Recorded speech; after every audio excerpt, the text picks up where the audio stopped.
Picture this for a moment. It's December 1776. The American Revolution, this grand idea of freedom, isn't roaring. It's bleeding.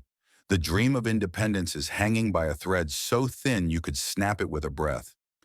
Men are cold, starving, defeated.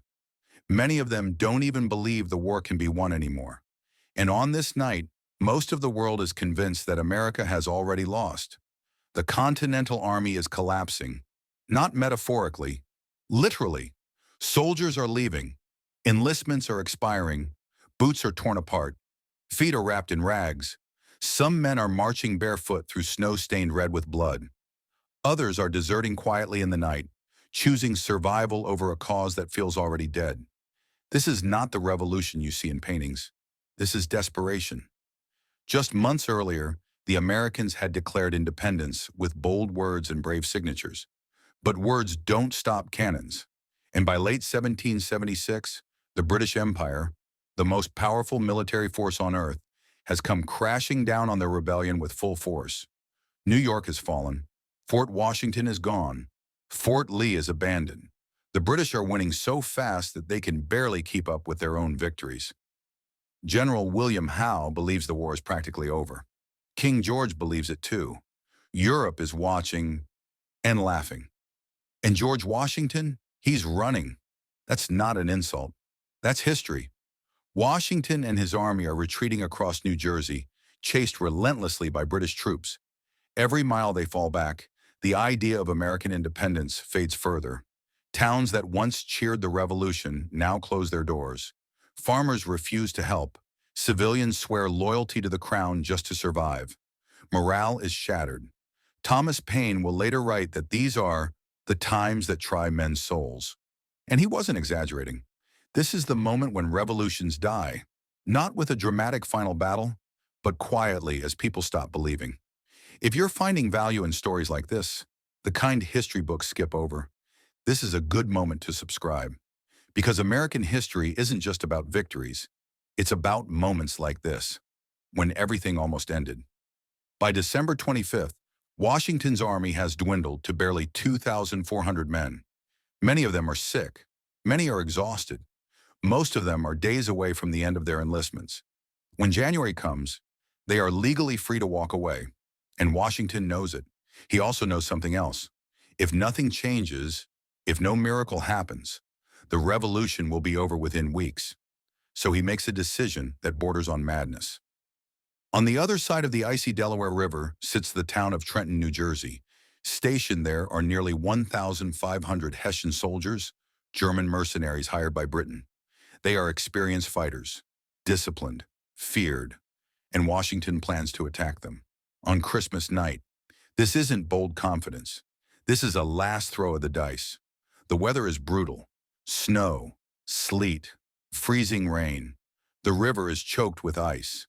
Crossing it is dangerous even in daylight. At night, it's nearly suicidal. Boats struggle against floating slabs of ice that can crush wood and drown men in seconds. Some officers beg Washington to reconsider.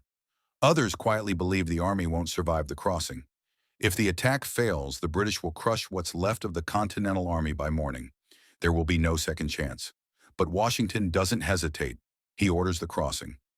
As night falls on December 25th, 1776, the army begins moving toward the river. Men stumble in the dark. Cannons are dragged across ice-coated banks. Horses panic. Ice slams against the boats. The freezing wind cuts through thin coats like knives. It takes far longer than planned. Hours slip away. Dawn approaches. The element of surprise, the only advantage they have, is fading. This is the moment where everything could fall apart. Some men fall into the river and nearly freeze to death. Others can't feel their hands anymore. But still, they push forward. Because Washington is there, watching, waiting, refusing to quit. By the time the army finally crosses, they are exhausted and behind schedule. Many commanders believe the attack should be called off, but Washington shakes his head. We must try. That's it. No speech, no poetry, just resolve. As dawn breaks, the Americans march toward Trenton. Snow blows into their faces. Muskets are damp. Fingers are numb. But something has changed. For the first time in months, the army isn't running, they're advancing. The attack catches the Hessians completely off guard. Within minutes, chaos erupts in the streets. Gunfire echoes between buildings, drums beat, officers shout orders in confusion. And then, unbelievably, the impossible happens. The Americans win. In less than an hour, the Hessian force collapses. Nearly 900 are captured. The rest flee or fall. American casualties are minimal. Against all odds, Washington has pulled off a victory that no one thought possible.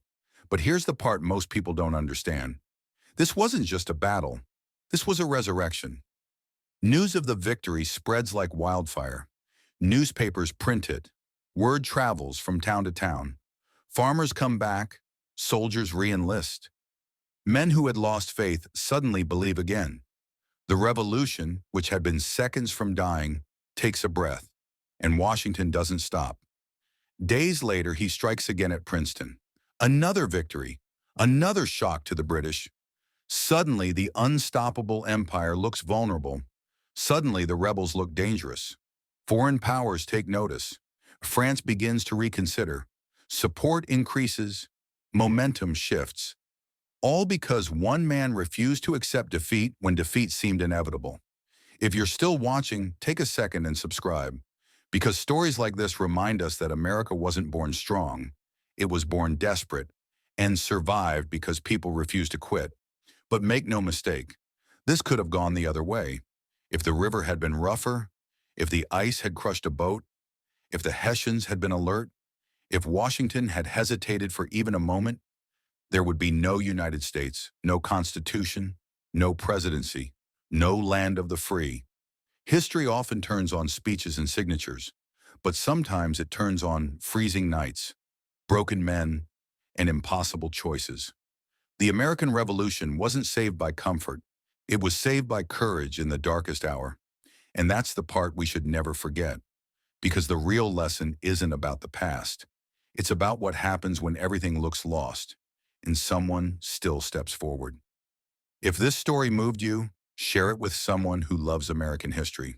And stay subscribed, because the next story might be even closer to the edge than this one.